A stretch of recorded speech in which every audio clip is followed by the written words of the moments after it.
If you love games that test your reflexes and your patience, this one might hook you.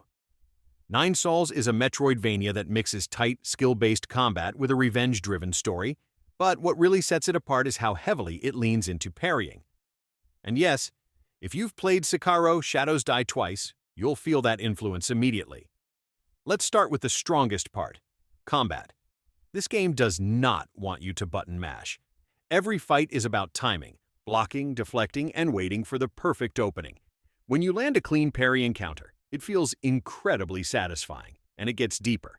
You unlock abilities like talismans, chi blasts, and upgrades through a skill tree that actually changes how you approach fights. You can play more aggressive or lean fully into defensive precision.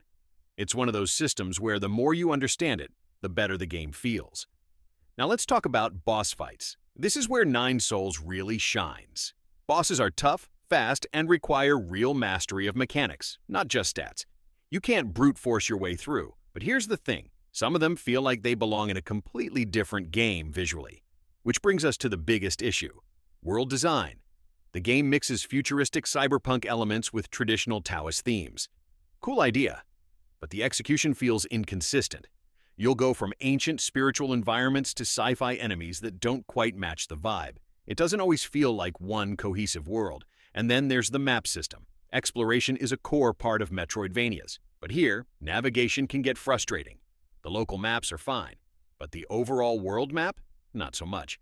Backtracking becomes confusing, and sometimes you're just wandering, trying to figure out where to go next. That said, every time the game starts to lose you, the combat pulls you right back in. On the technical side, especially on the Nintendo Switch, the game runs smoothly. No major performance issues, and the visuals remain sharp even during intense fights. So if you prefer handheld gaming, this is actually a solid way to play it. So, is Nine Sols worth it? If you enjoy skill-based combat, precise mechanics, and games that reward mastery, this is absolutely for you. Fans of Hollow Knight or Sekiro-style gameplay will find a lot to love here. But if you're someone who values seamless exploration and a tightly connected world, you might feel the cracks. Overall, Nine Sols delivers where it matters most: combat, progression, and challenge. It's not perfect, but if you can push past its rough edges, there's a really rewarding experience waiting underneath.